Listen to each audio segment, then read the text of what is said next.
E ziua în care vreau să fiu doar un oarecare, să dăruiesc la întâmplare, să văd doar fețe zâmbitoare în jurul meu. E ziua în care vreau să fiu doar un oarecare, să dăruiesc la întâmplare, să văd doar fețe zâmbitoare în jurul meu. E ziua în care nu scot mașina din parcare, astăzi sunt doar un oarecare și iubesc pe fiecare în felul meu.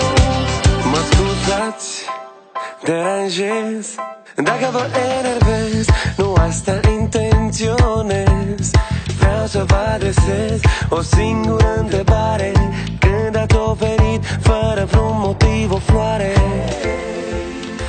Asta-i pentru cei ce încă plâng, asta-i pentru inimi ce se frâng, e pentru cei care dau, nu contează cât iau și nu le pasă cât strâng. E ziua în care